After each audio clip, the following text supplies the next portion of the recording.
Welcome, and here we're looking at the US dollar, and as you know, we've got an Elliott count that's short on the euro and long on the US dollar, and that's fine. But as I've mentioned, and looking at the US dollar here, the particular move that we're looking for up through here, it looks a little bit more corrective than it does as an impulse wave.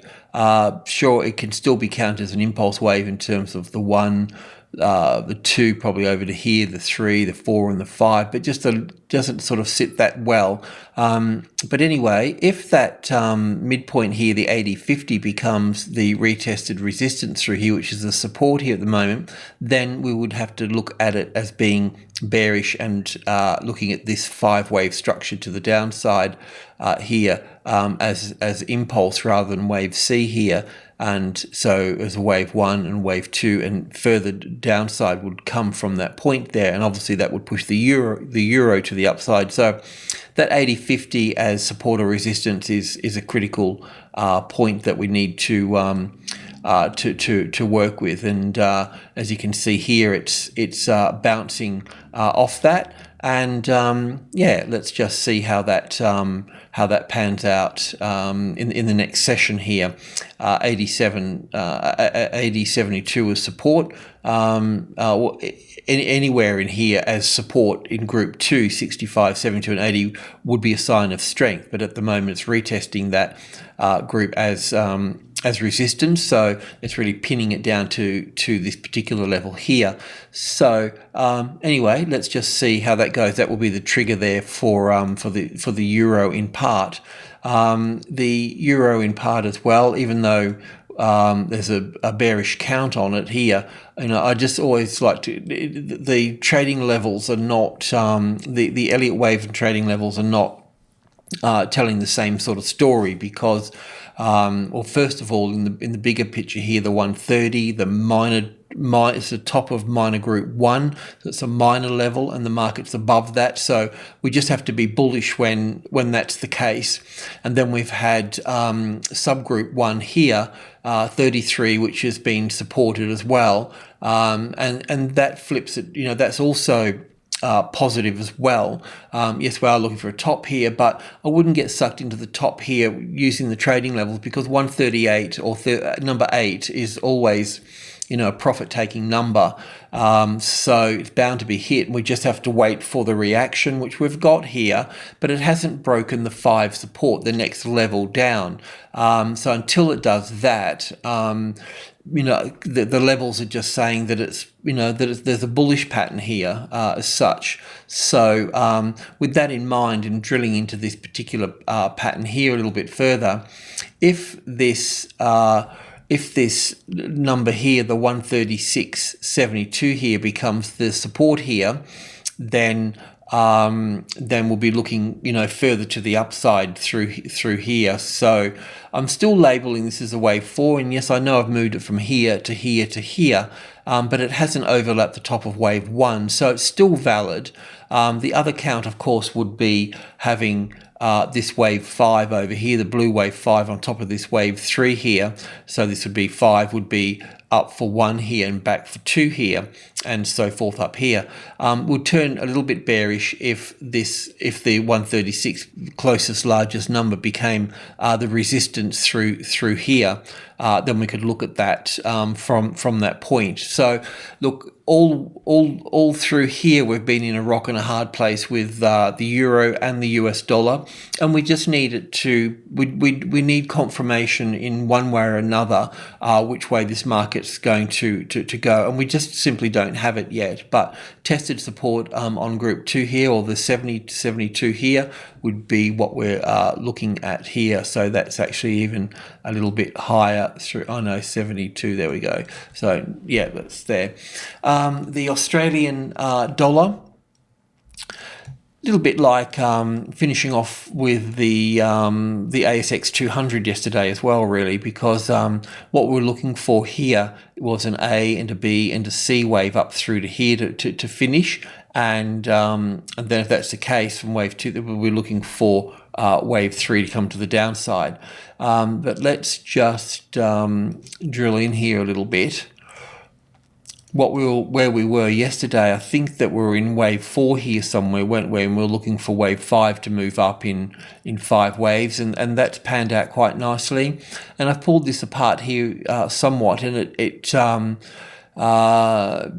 counts as 5 waves, so we can have it as wave 1. I was looking for a wave 2 to pull back 50 or 60% here, as wave 2 here, and this still may occur because it looked like it had a little 5-wave structure here. So as long as that low stays in place here, then we could get a retest higher back up through here. But a breach of this low here would cement this wave 2 here. We could put that in there at that point there, and then we'd be looking for further downside here. So down for 1, back for 2, down for 3, 4, and 5. So lower ground to come from there. But yeah, look, if that 87.50 becomes a retested support, I mean, it can pop its head above it, but retesting a support is the first sign of strength. And then certainly if it can lock in anywhere into group 2 here, 65, 72 and the 80 here, if it can get up there and stay in there, it's tried to get up here but failed on the retest. The breakout's important, but the retest is more important. So anywhere in group 2 would be support. So anyway, the trend is looking to the downside there, and that would probably be in line with the ASX 200 as well, as they seem to be moving together somewhat. The Euro Australian, we were looking at this down through here yesterday, and we actually could count it as an A and a B and a C, and I mentioned that if we got another new low here, then it would be counted as 5 waves, and that seems to be the case. So we can call the A wave in here as 5 waves for A, and then B wave occurring now, and then wave C to the downside, and this is the 50 and 60% retracement level here. But as I mentioned, there's strong support on the 155, but with that in mind, we're going to drill in there. And so I think yesterday we're in here somewhere, I can't recall exactly where, but we were counting this down as an A and a B and a C wave down to here. And I said if there's a new low that's made, then we'll count it as 5 waves, and that's the case. 1, 2, 3, 4, 5. And then we'll be looking for an A wave, a B wave, and a C wave. Now, I've labeled this here as the A, the B, and the C here, but that may not be the case at all. It may be the A wave to here, the B wave over to here, and the C wave up here further, coming up to this area up through here. So we'll be unsure about that. So if this market moves back down through here and finds the 155, say 50 as a retested resistance, then you'll know that the market's in a weak spot, and then you can look to short from that point there. But you do need to see weakness, and that 150 here would be a good start because it's the strongest number within this little area through here. So we're in a corrective rally. We're just looking for weakness to short as such, and we'll be looking for 5 waves down through here. Now the pound yen, we were looking at, just going into the bigger picture here, we're looking at this as there's a clear 3 waves there. So we know that this is all corrective. We know that all this is corrective. We're just not sure how big and ugly it can get. But we've got this so far as just taking the next logical step, as this being ABC for the A wave, and then the B wave up here because it took out this high here. So it confirms it being a B wave here, down for the C. And that could be the end of it here. But as I mentioned yesterday, this move up here, and also with the euro, more so with the euro yen, it counts as 3 waves up and not 5, and so that therefore we're looking for the 50-60% retracement level, around this area through here, and that's come in quite nicely. And this move down through here appears to be impulsive, so we may be getting a much larger trend here to the downside, even though we still need to look at it as corrective.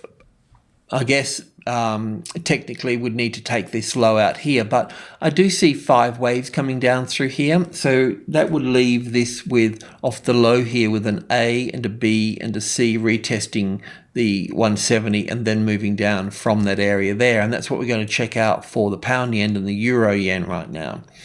So this move down through here. I need to pull that apart further, but it's certainly impulsive, and we should be looking for, in a bit of a nutshell, is something like this before we see any downside further there. But let's see if I can get this on the 5-minute chart, because I can't work it out here.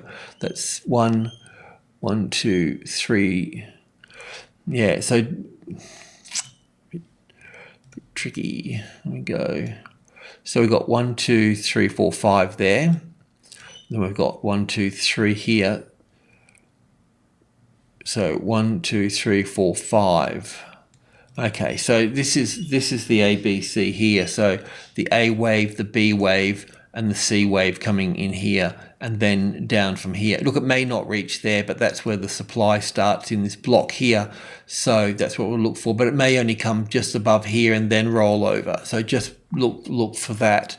And the euro yen here, you know, this just on the daily chart, we're looking for wave 4 to pull back, and the 38.2 retracement was at the 140, but I see that it can come lower from this point here as well. So just drilling in here, and it was this market yesterday that, you know, this move up through here on this market was definitely more of an A and a B and a C wave here. We could see that more easily in the euro yen rather than the pound yen. The pound yen had a possible 5 waves up or possible 3 waves up.